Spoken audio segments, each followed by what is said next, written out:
is in to have a ruling on today's Three from the Guys. Judge, what do you got here for today's stories? I was a little scared there. Some of them sounded, when he went that Mayweather-McGregor one, I thought we duplicated.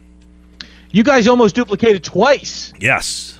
You had two different Packers stories and then two stories about the Mayweather. So this will be interesting to find out which Packers and which Mayweather-McGregor story you like the best. Yes, you, as I've said before, can cut the tension with a knife. PT, I think you were incorrect. You said that Mike was ahead 1-0. I believe that you took the first. Oh, you're right. I did win yesterday. Boy, my short-term memory is toast, like Isel Jenkins. Your long-term memory is not much better. If you want to forfeit the win, that's completely fine. No, I want to be up 1-0 going into today. Always work from a position of strength. You think so? Okay, well, let's see what happens today then. PT, your first story, Ryan Holton Murphy. Ryan Holton Murphy, a diehard Green Bay Packer fan, married his sweetheart, whose last name is Packer, and took her last name so he could be named after his team. Hey, I applaud this. We live in a new age. This is a new America we live in, guys. I never liked hyphenated last names anyway. Holton-Murphy. Who needs that? But I'm concerned for this guy that maybe his wife's last name is what he wanted all along. I mean, if her last name was Redskin, would he still marry her? I don't know if that would have put him over the top. Although the courts today said that would have been okay. It's okay to go to their games and use them as a mascot. But as far as if that's your motivation to marry someone, I'm concerned that he's marrying the name, Now, he could have been Ryan Redskin, I mean, if he had married a woman like that. Anyway, look, I understand that the newlyweds are expecting, and I think that's great. And whether it's a boy or a girl, they have decided to name their child Fudge. That's good.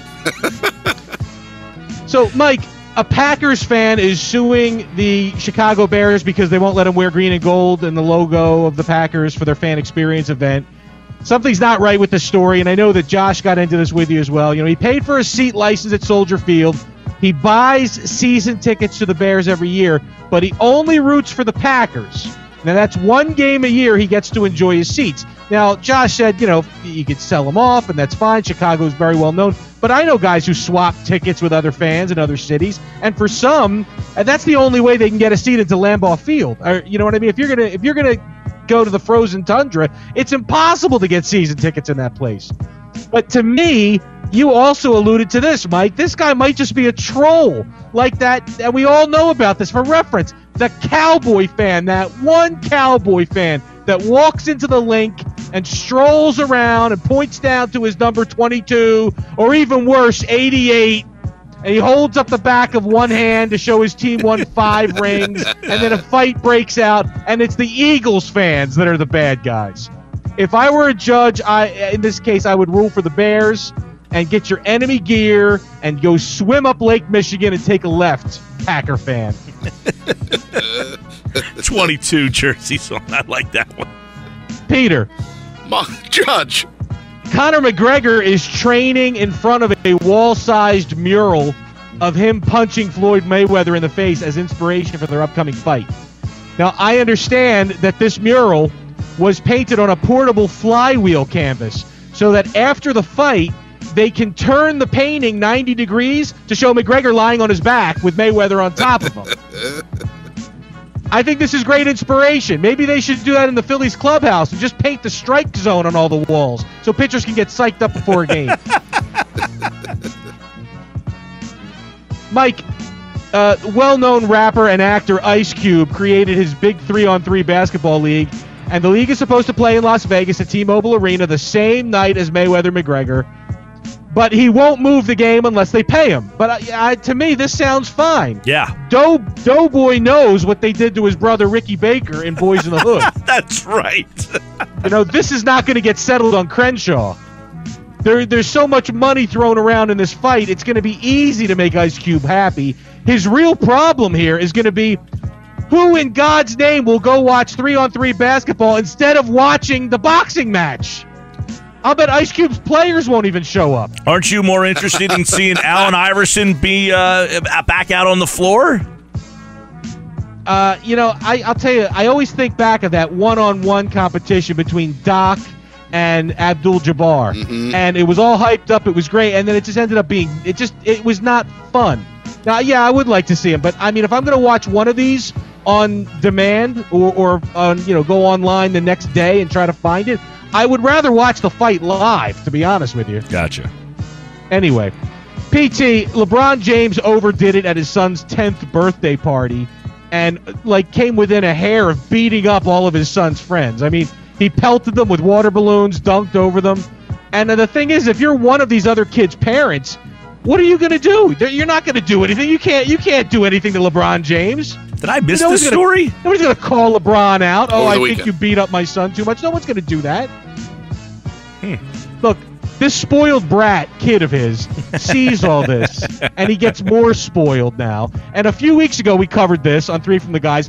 Floyd Mayweather gave his spoiled son a solid gold go-kart or some such nonsense for his birthday. I'm tired of seeing this. I'll tell you this. I want to see LeBron's spoiled, rotten 10-year-old kid and Floyd Mayweather's spoiled, rotten kid get together on the TV show Survivor, okay? These kids, they don't even know how to open a refrigerator because someone's always done it for them. Put them on a deserted island in Borneo for 13 weeks. That's what they need. No toys, no remote controls. They get one bottle of water and a fidget spinner, and that's all. Fidget spinner. The fidget spinner. Who would have ever thought that was a moneymaker? Mike, Rob Gronkowski knows all about making money, I guess, and he knows a lot about spending it too. He continues to pretend that he's the Justin Bieber, but when he turns into the Hulk or something. That's Gronk bought some grog at Foxwoods Casino and ran up a 6-figure bar tab. And I love that. If you guys seen a picture of the bill, they have it on TMZ. Yeah. They have it posted online. You can see the breakdown of everything. There's thousands listed for dozens of bottles of Grey Goose, 15 bottles of Dom Perignon. But then there is this one listed for one Sierra Mist for $4. I saw that. They actually had a designated driver there.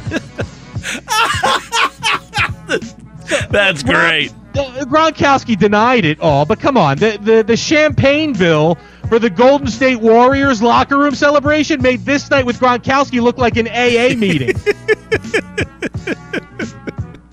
Fellas, we are at the end of Three from the Guys. And I have to say, it's deja vu all over again. Because, PT, you have won Three from the Guys. Yes! We have a winner. Congratulations, you are one of life's winners. We'll be right back. Pete Thompson pointed at me. He thought that I was going to win stunned. today. I'm He stunned. does not like the judges ruling. No, I love it. Dr. Packer put me over the top, I'm thinking. Fellas, when there is a young family and they have to raise a child named Fudge Packer, they need all the help they can get. My sister's last name is Flake, and when she was expecting her first child, the names that were suggested were typical, like, how about you call him Corn? How about you call him Bran? How about you call him Snow? Yeah, that's not funny. That's Just not don't call him Pure. How about he'll end up getting sold on the street somewhere. Soda 7. Judge has South Jersey Sports Center coming up at the top of the hour. He's also got tomorrow's ESPN winning name of the day. It's the final winning name of the day tomorrow morning during the Mike and Mike show. So listen for that. Judge, have a great day, pal. You too, guys. Take care. All right, there's Damian. He'll have South Jersey Sports Center coming up for you.